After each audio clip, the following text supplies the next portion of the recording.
Iran करेगा हमला, यह धमकी नहीं है दोस्तों, अब यह धमकी से बढ़कर है।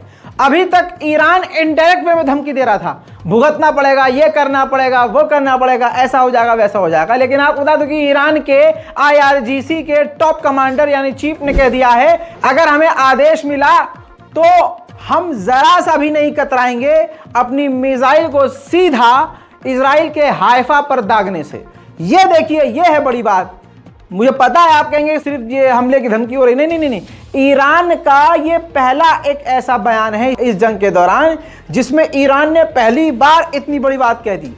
ईरान के कमांडर ने बहुत बातें कही हैं जो इजराइल के लिए तकलीफ वाली बात हो गई है, टेंशन वाली बात हो गई है। ईरान के कुछ फोर्स के कमांडर ने ये कहा कि अगर हमें जरूरत पड़ी और ऊपर से आदेश मिला तो हम सीधा इजराइल के हाइफा पर हमला कर देंगे और अमेरिका और इजराइल ये बच नहीं पाएंगे। साथ ही उन्होंने ये भी कहा कि अमेरिका इसीलिए खड़ा है जब तक हम पीछे हैं, ये जंग जब तक नहीं बढ़ जाती। और जैसे ही अमेरिका को पता चलेगा कि उसके लिए खतरा बढ़ रहा है तो वो अपने आप को बचाएगा, ना कि इजराइल के लिए। साथ ही ईरानी कमांडर ने यह भी कह दिया कि जो इजराइल का आयरन डोम है वो सिर्फ 30 से 40% ही सही काम करता है, बाकी इजराइल ने सिर्फ हवा बनाया हुआ है। जाहिर सी बात है दोस्तों, ये इजराइल का जो डिफेंस सिस्टम है वो इतना भी कामयाब नहीं है। अगर इतना कामयाब है तो अमेरिका की सेना की जरूरत क्यों पड़ रही है दोस्तों। इसके बाद कहा जा रहा है कि पहली बार ईरान ने जंग के दौरान इतनी बड़ी बात बोलकर एक तरह से ऐलान जंग कर दिया है। वहीं दोस्तों जर्मनी के प्रोफेसर्स और एक्सपर्ट्स ने प्रदर्शन किया है, तस्वीरें आपके सामने हैं।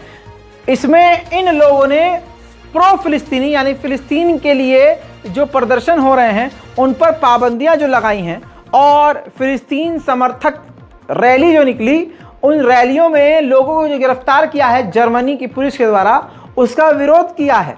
कहा है सरासर ये इंसानियत के खिलाफ है। पूरी दुनिया फिलिस्तीन के समर्थन में बोलने वाले लोगों का मुंह दबा रही है और ऐसे में इजराइल को खूब मौका मिल रहा है और वो दे दनादन हमले कर रहा है। सिर्फ इन 7 तारीख से आज तक कुछ ही दिनों में इजराइल ने 23 पत्रकारों को मार दिया है। 23 पत्रकार दोस्तों, ये इतिहास में पहली बार इजराइल इतने बड़े लेवल का आतंक मचा रहा है। वैसे तो आतंक वो हमेशा मचाता आया है, लेकिन इस बार उसने तमाम आतंक की हदों को पार कर दिया है। बड़ी चालाकी और दिमाग के साथ वो टारगेट कर रहा है। 32 मस्जिदों को इजराइल ने 15 से 16 दिनों में तबाह कर दिया है। वहीं एक और ब्रेकिंग न्यूज आपको बता दूं कि अमेरिका का एक और ट्रांसपोर्ट जो प्लेन है, कार्गो एयरप्लेन है, वो और हथियार लेकर पहुंचा है। ये 6ठा हवाई जहाज है अमेरिका का, सबसे लंबा चौड़ा और बड़ा, जो हथियार भर भर कर चौथी बार इजराइल लेकर गया है।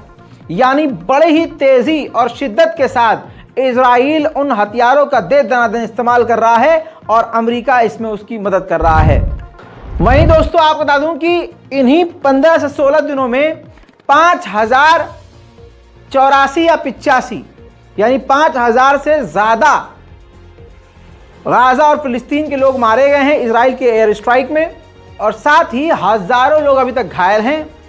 और इनमें से जो मारे गए लोग हैं, इनमें जो बच्चे थे उनकी तादाद 2000 से ज्यादा हो गई है। 2000 तो बच्चों को इजराइल मार चुका है। सोचिए, गाजा की अथॉरिटी ने जानकारी दी कि अभी तक 1500 बॉडी इंसान मलबों के नीचे दबे हुए हैं, जिनमें 800 बच्चे हैं।